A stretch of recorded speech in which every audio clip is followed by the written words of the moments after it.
Ladies and gentlemen, welcome to episode 14.5 of the Mousetrap Podcast. Next episode will be 15, which feels like kind of a milestone. I don't know. I'm Carter Mm. Thweet, joined as always by my co-host, Isaac Hardy. So I think it's funny you say it's a milestone. Like we don't actually have like 23 episodes or something. That's a good point. The numbers are kind of arbitrary. We just kind of do whatever we want. Yeah, we need Yeah, to find out what actual number episode this is. Whatever. yeah. Happy to be here with Isaac as always. Um, Tonight we have a very exciting agenda for Bella Chopped. We have no guest. That reminds me of something I wanted to put in here. I wanted to tease the episode that we have coming up. Can I just go ahead and Mm. do that? Sure. This is really exciting. I won't take too long on this. So, we have no guest tonight, which is why we're going to interview Isaac, which is going to be very exciting. But you may have noticed there's one guest that we've never had on the Mousetrap podcast. You may say, where is this guy? What's he up to? The guest is Will Nixon. And when we end Bella Chopped season, since, we won't have a ton to talk about, there won't be waiver ads. It'll just be, congrats to our champion. We're going to do a worst waiver ads of the season draft with Will Nixon. So, for instance, this is just an example, but if I say, worst waiver ad of the season, Austin getting Jonathan Taylor for $800, and then I draft it with the first pick and then second, and so on and so forth. I think it's going to be really fun. Excited to have Nixon on. That'll be at the end of Bella Chop season. But tonight, we have Isaac interview, and then our standard Who Got Chopped, Fickle Beast, Chuz Waiver Wire, Chop Prediction. Just threw a lot at you, Isaac. I want to have you guess this next slide. Anything you want to add before we jump in? Nope. Excited to get into it. Excited to get into it. So, no, go back, go back, go back. Oh, you weren't supposed to do that. I was going to quiz you on who's on your slide. Did you see it? Oh, I just saw Oscar Isaac. All right, Oscar Isaac. There's three others. Any guesses as to who might be on your slide? Do you have the biblical Isaac on there? I have the biblical Isaac. There you It's go. classic. Um, Isaac Okoro. I feel like we gotta have a sports reference. No, there's an NBA player in there. Jonathan Isaac. Jonathan Isaac. And then Classic. Do you have? probably the most famous besides biblical. Oh, oh, Isaac Newton. Sir Isaac Sir Newton. Isaac Newton. So let's get on to this next slide. We see some real good fellas here, a true American patriot, and then some others, of course. But Isaac, an Isaac Hardy interview. I never thought I'd see the day. This is so exciting. What you been up to? Yeah, so I'm currently out in Denver. I'm technically in Aurora, but that's just a suburb of Denver. I'm staying with some family. They're technically my dad's cousins. So I don't know exactly what that makes them to me. Um, but it's been really good. Moved out here in mid-August, so I'm coming up on 2 months staying out here. It's been super great. Being able to be a lot closer to Veronica, going from seeing each other 45 times or 45 days a month, 45 days a week has been really fun. Gotten plugged into a church here, community group stuff. I'm actually going to be shadowing for being on like the production team, like running slides and stuff here in a couple of weeks. So that's been really good. Um, Done some hikes in the 14er and all that, which has been great. And then mostly I've been on the job hunt. I have accepted a job with EF Tours as a traveler support specialist, which is effectively just a customer service role. It's not exactly what I went to school for. That wasn't one of my majors, but a cool opportunity. They send like high school students overseas on like educational international trips, kind of like study abroad, but in like 2 weeks. And as part of this, there's a lot of great benefits with this job. 4 weeks paid time off. I get to go on one of these trips every year, so I get to spend time overseas, all that, which is really exciting. But then I also have three interviews next week for other kind of more tech positions, more in line with what I want to do. So things are starting to align there, which is really nice. Awesome. Interviewing for other jobs before you even started the one job. That's awesome. Yeah, this guy came to our young adult class at church and he was like, we need some help with like the AV and, slides and stuff. And I went up to him. I was like, oh, I'd be interested in doing that. He took my name down. Haven't heard anything since. And that was months ago. So I probably need to check in on that. Yeah. But I was gonna ask, yeah, Veronica. So that's cool because pretty much everyone in the league knows Veronica at least a little bit. Maybe not every league member knows how this happened. Is that a story you're comfortable telling on the Mousetrap podcast? Sure, yeah, there's like a whole bunch of different versions of it. I'll try and give it short and sweet. So effectively, um, things really started in the spring of our junior year. I asked her out on a date, and she essentially said no. It was devastating. If you don't, I don't know how much you guys remember, but she and I were really good friends. So that was tough. She graduated a year before most of us. So just had that semester, and then she was gone, but we interacted a lot over the summer. We were texting, voice memoing, etc. And then kind of whenever school started our senior year, I like asked her out again. I like called her up and was like I've got feelings for you, whatever. And she said no again. So I was like, oh, crushing. Hmm. So I was like, all right, I'm washing my hands of this, pulling the old Pontus Pilot, moving on. No contact. We didn't interact at all for like I don't know, 4 or 5. Well, really, and like all senior year. I saw her at Marley's wedding, didn't interact really at all, but saw her again after graduation. Actually, Carter, you and I and Austin were over at Morgan and Rebecca's, just like saying bye or whatever. And she was over there, and we just chatted a little bit, and that led into us starting to be friends again, like an occasional, like, she went overseas before I did. She was like, how's the trip going? She asked me about mine, texted me happy birthday 9 days late. Um, that sort of stuff, very on brand for Veronica.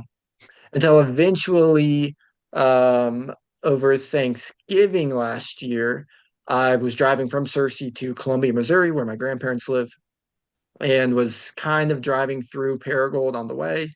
So I just reached out, I was like, hey, you want to grab, coffee or something? Ended up getting dinner, had some weather mishaps, ended up spending a night at Rebecca's house actually in St. Louis.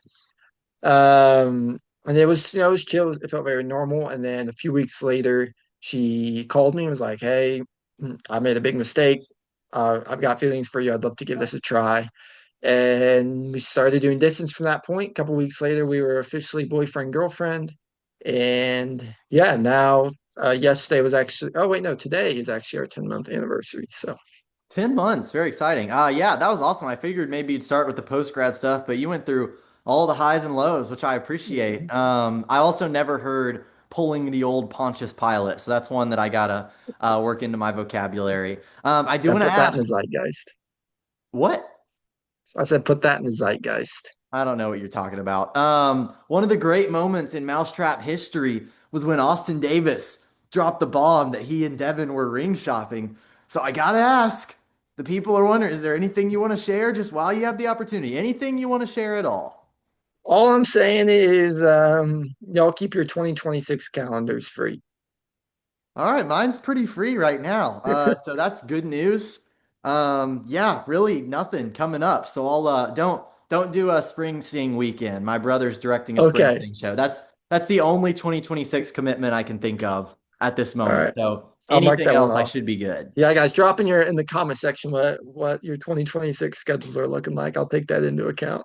I would actually love for people to do that. I don't know how many people are going to watch this episode because there's three people left in Chopped and we don't have a guest, so no one might see this. If someone drops their 2026 schedule, I will give you one waiver dollar in Dynasty. So there's an incentive there. Before we get on to the Bella Chopped, anything else? Anything we didn't mention that you think is important to note? Um, no, That's I'm just how I chilling. end every TV interview, so I figured I'd work that Yeah. in here. Unfortunately, I'm glad things are going well for you, but life is not all sunshine and rainbows. Because I know I say this a lot of weeks, but we had one of the most devastating losses we could possibly have this week. The picture says it all. I mean, you look at this picture and you just get happy, and then you remember that he's dead, and then you get sad again. Do you want to say some nice words about the Jag? I know he means so much to you. You coined his nickname. Yeah. Um, that's one of my greatest achievements, I think, honestly. Thought about putting that on the resume. But, Tucker's one of those guys where it's just like Um, he's like salt. You just add it and it just makes it better. It's just like anytime Tucker's in anything, it's just more fun. It's just more enjoyable. That's been true of Chopped. He's not crazy active in chats, but anytime he says something, you get a giggle out. Like today, whenever he said, "Did someone say teeth?" That was really funny. Um, it's gonna be sad moving on in this league without him. Eventually, there's a day for all of us, but it hurt that today was Tucker's day. Yeah, he's definitely special. He's kind of like the anti-Drake in that respect. Speaking of which, I have a poem I'd like to go through now, if you don't mind flipping ahead to that. So this is a Tucker-related poem that I would like to read now. Oh, Jag, my Jag, you left with a mighty roar. Why couldn't it have been Drake? His team is such a bore. It's on site with Ashton Genty for what he did to you, and London, and Goff, and heck, even Scattaboo. Scattaboo actually did pretty good, but it was the only thing that rhymed. I hope to the high heavens that it's Drake that goes next time. I'll hit him with a rip bozo, do it quickly with no lag. But that's enough about him. Let's go back to the Jag. You really are the best of us. I've never heard you pout. If there's a Belichuz heaven, you're there, and that's no doubt. It really was a great run. You could even call it groovy. Both for 2K and for Chopped, next year will be a movie. Next year will be a movie. Yeah, you lose him in 2K, you lose him in the league. It's just like I just need more Tucker in my life. So I Mm, counting down the days, pulling the chain links till the next appearance. nice. The Fickle Beast Award this week, like we said, this is probably going to be Grant's award to lose. Obviously, I've gone through it. He had the CD injury, a 3-point game from Malik Neighbors. Chase Brown, kind of doing what Chase Brown does, but still only 6 points. Debo played poorly. Tucker had some poor performances. I think Ashton Genty is the one that stands out, but at the same time, I could have seen that happening against Kansas City. I could see that being a game where they get down by a lot and they just don't run him. Drake Mhm. London didn't play great, but I think you'd agree. I don't think, as much as we love the Jag, I don't think this is our new Fickle Beast here. Yeah, certainly. JSN, Quinshawn did really well, as well as Tucker Craft. Fitting Tucker Craft showed out for T Crom. Uh, but yeah, tough week, tough break. But yeah, it's certainly not more fickle than Grant. Nothing might ever be more fickle than Grant. Mm. Week 8 waiver wire. I am pretty much seeing all of this for the first time because I am unplugged from Chuz League happenings, and I gotta see how much money people have left because this is just, I mean, the highest bid was $7. I can't even speak. Let me look at this budget here. You have 58. Austin has 21, so I guess he's hoping to survive and then save a little bit of money. But if you have more next week, it's not really gonna matter. The big bid of the week was Josh Allen for a whopping $7. I hate you. Talk about it. Um, yeah, so I feel like I'm in a really good position with my financial status. I have the most money in the league and probably just the best team in the league in terms of projected. So it's kind of a twofold philosophy of both like incremental improvements in positions. Like Drake May, I think, has a tough matchup this week, so moving him up instead to be Josh Allen, I think is an upgrade there. But also trying to prevent other teams from making the upgrades they need. So Josh Allen just is a really good guy. So even if he's going to get me 2 more points than like who I had, it's going to prevent Austin from getting like 8 more points from who he had, right? And so that's some of my philosophy. And so I'm trying to like hold on to my money and still be a financial powerhouse. Drake's down to $3, so I knew anything more than that is going to beat him out. I don't think Austin wanted to shoot big on anyone specifically because he knew it was just me to outbid, and he only has so much money if he tries to outbid me or something. So I thought, just uh, grab some guys up. I think I can play the long game, and if Austin gets knocked this week, then I would literally be able to get anybody I want off of his team. So that's Yeah. kind of been my philosophy. If I know Austin's in a tough spot, but with $21, if I were him, I might have tried to bid a little higher, especially for like a Josh Allen, just because, okay, you saved $21. It's most likely going to be Isaac that makes it to next week. Maybe not, but if it's you and Isaac, $21 doesn't do you much good. He's still getting pretty much anyone he wants. So yeah, I know it's easier said than done. Hindsight is 2020, but I might have tried to bid a little higher this week, knowing maybe that you would save your dollars for the championship round. I think Austin, could have used Josh Allen over Dak or Daniel Jones. Dak's been great. Daniel Jones has been good. I still think you take Josh Allen there. He does take Cam Scattaboo, which is, a solid flex for him. Are any of these ads, Austin gets Scattaboo, Derrick Henry, AJ Brown, James Cook for free, who it looks like is going to start for him. Drake gets Cortland Sutton. Are any of these leaping out at you as possibly pivotal or something that scares you, or is it all pretty run of the mill? One thing that I think is big is Austin spending $13 on those guys that were no contest. Cam, Derrick Henry, AJ Brown. He spent literally more than Drake's budget on all three of them. And I think that's just going to be big. Like that could be a huge difference maker if Drake gets bumped and me having the ability to grab two players without Austin having any chance of contesting. So I think that's really interesting. Um, it is a lot of just like you gotta hit it right. You just kind of gotta get lucky, especially here at the end with so many of these guys being superstars. Like you may say, well, Cortland Sutton's not that guy, but Cortland Sutton could drop 30. Like that's not. It's not like you know Jalen Naylor, some third string wide receivers. Like he's actually like a legit dude who could do this. Yeah, he may have a lower floor, be less likely to do it than CeeDee Lamb or someone, but this is where it's becoming, I think, a lot more luck based, where you do have a little bit less control of your team. Because just again to dive into it, like he picked up Derrick Henry over J.K. Dobbins, but like it's not inconceivable that J.K. Dobbins could outscore Derrick Henry. So it's a lot of like, who do you like? What matchups do you like week to week? Yeah, definitely. I think going to be some agonizing start sit decisions. I was just looking at Drake's team. I like Cortland Sutton a lot, and I think we'll talk about that more maybe with chop prediction. But just taking a look at it, I mean, you look at Drake's team.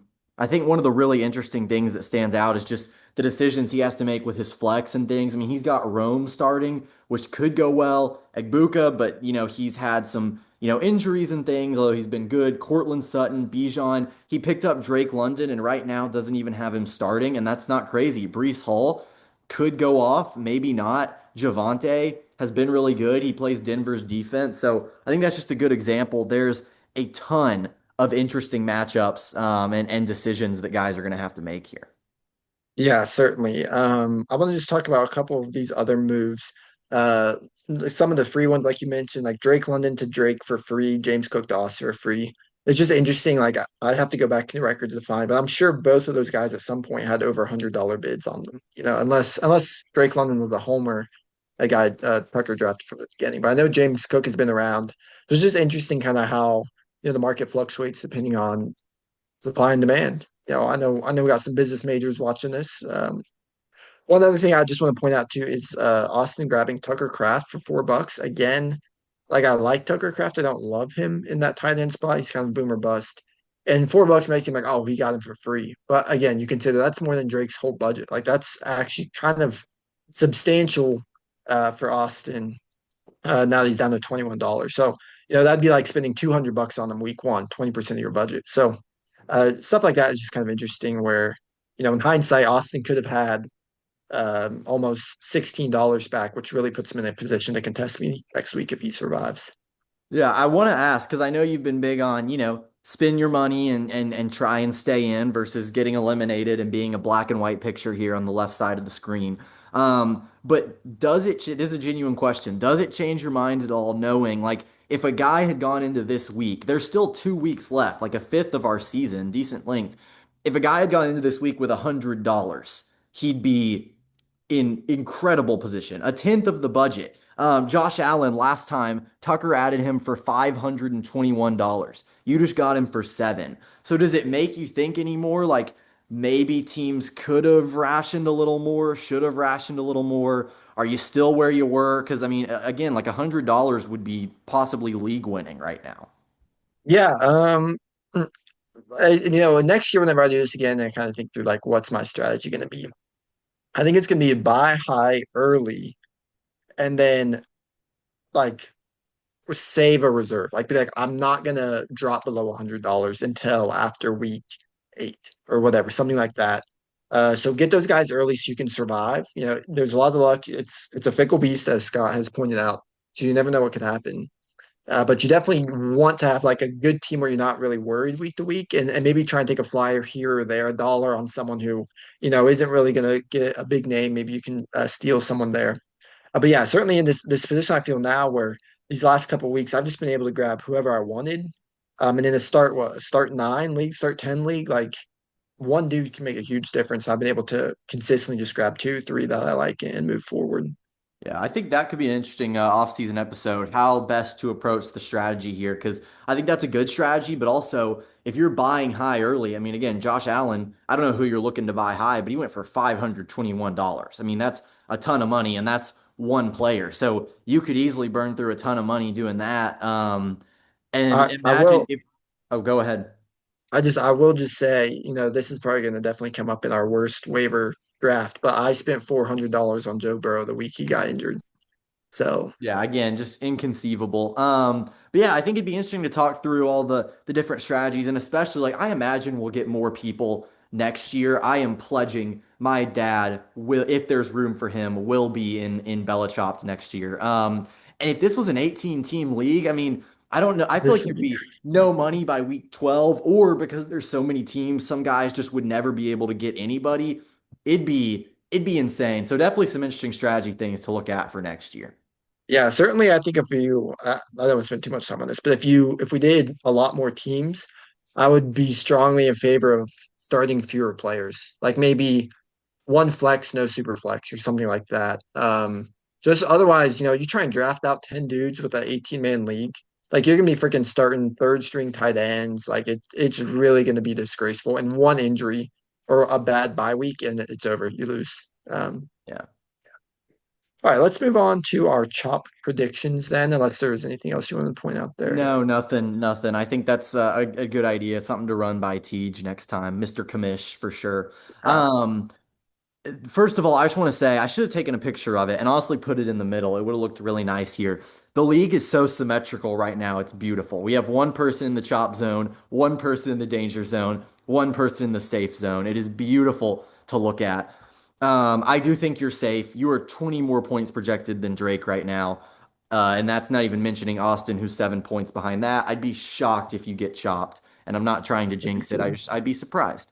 Um, I really went back and forth between Austin and Drake, like a lot. Austin has seven less projected right now. Um, has a little more money left over than Drake. I'm sure maybe you're rooting for Drake to get chopped or rooting for Austin to get chopped because Drake has no money. Um, and I decided after much deliberation, and I took my bias out of this. Like, obviously, I make jokes that I want Drake to get eliminated, but my unbiased decision is really that I think Drake will get eliminated this week. I'm going with Mhm. like 52% odds to like 48% odds for Austin. The reason I think this is he just has some players that scare me. I think Austin has some matchups that scare me, but I think Drake just has some players that scare me. And in a week where one or two busts might kill you, there's just some guys that I'm just not 100% sure about. For example, I know Drake has decisions to make, but Rome Odunze, 5 points each of the past 2 weeks. He has him in right now. Cortland Sutton, I like that Dallas matchup, but again, it kind of feels like one receiver does good for the Broncos every week. It's hard to pick who it will be. I do not like Hunter Henry in the tight end slot. I think Brock Bowers being out really hurts Drake's team. And that's three guys. And that's not to mention, like, I like Javonte Williams. He's been pretty good all season. He did have an 8 point game recently, and now he has to play Denver. So there's 3 to 4 guys that I don't feel great about. Also, Emeka Egbuka, I think he'll do fine, but coming back from injury and whatever. Austin has some iffy matchups, but I just look at names like Justin Jefferson, Jake Ferguson, better tight end than Drake has, in my opinion. Scattaboo's been great. I feel like Justin Jefferson has to get going eventually. It could really go either way, but I just don't love some of the guys on Drake's roster, and I'm picking Drake. Yeah, I also agreed with you. Unfortunately, yeah, my heart is for Austin getting dropped. Because if he does, then I could just literally grab anybody I want off his team. There's nothing like Drake would have to go into next to the final week with basically the team he has now. Um, but I don't think that's gonna happen. I agree with you with some of those matchups. For me, it's just Hunter Henry. He's been solid this season, but he is just kind of a boomer bust guy. Most of his games have been single digits outside of like a 33 point game right there. And so, like you mentioned, like in the Dunze, Agbuka back from injury. I think like that Eagles matchup with Hurts against the Giants, like they did really bad in that matchup last time, and maybe they're gonna be a buzzsaw, or maybe the Giants have something there. So some of that stuff just makes me nervous. I think like Baker and the Buccaneers are gonna get up big on New Orleans early and just start running the football. Yeah, so I agree with you. I think it's gonna be close between them. I'm hopeful, fingers crossed, that it's not me. That would be super embarrassing, but I agree with you. I think it's gonna be. Let's just say I'm really looking forward to our poem next week. Yeah, I would be as well. Yeah, I mean the Hunter Henry thing, it's just that Patriots offense I feel like has so many mid mouths to feed. Like there's just a bunch of decent dudes who could do anything. And like you said, single digits the past 3 weeks playing Cleveland. I don't like it at all. The one thing that I do want to say is I don't think you'll get chopped, but it's like you've said, pretty much every player is good now, and every player on any of these teams could go off for 30. So I don't think it's impossible that literally anything happens. Like talent wise, the teams are all even-ish. But I do think yours is a little better. But all of these players pretty much are good. I think we could have some fickle happenings here. That's all I'll say. Mm. Yeah, that would be actually an interesting Fickle Beast award where maybe your team doesn't underperform as much as Grant's did, but it underperformed enough, right? Like maybe everyone scores 15, but they're all projected 18. That could be an interesting take I on wondered if fickleness. we should do like we should inflate Fickle Beast as or deflate or whatever as we go on because yeah, like obviously Grant's team was worse. It was week 3, but there are performances relative to where you are in the season that are worse. That's a conversation for another day, but it's Yeah, it's a different standard that we're at now for sure. yeah, certainly. Thank you all so much for watching. Bella Chopped, episode 14 and a half. We hope you enjoyed. Don't forget to comment down below your 2026 schedules for a potential exciting event. Don't forget to tune in a couple weeks for the worst waiver ads draft featuring Will Nixon. Isaac, anything you want to say before we go? Um, I'm really excited for how this top league is gonna end. I hope you guys, even though maybe you've been eliminated, I get you probably are like checking it every week, but at least have some interest in who's getting chopped and have been. Maybe like in Survivor or Bachelor or something where you're like this is I'm supporting this person for no really explicit reason. I hope you guys have a horse you're rooting for, and I hope it's me. My horse is not Drake, and the other two horses, I'll probably, since I think you're gonna win Dynasty as well, I think I'm rooting for Austin. But if you win both, I might have to find a new co-host. I don't think I'll be able to look at you. It'll be a disgusting thing. I hope that does not happen. Yeah. That's a cheery note to end the podcast on. No, I wish you all the best, but if the same guy wins both leagues, that's gonna be at least there's no buy-in for Chop, so you won't get a bunch of money. Right. Appreciate you all so much for watching, and we will see you for episode 15.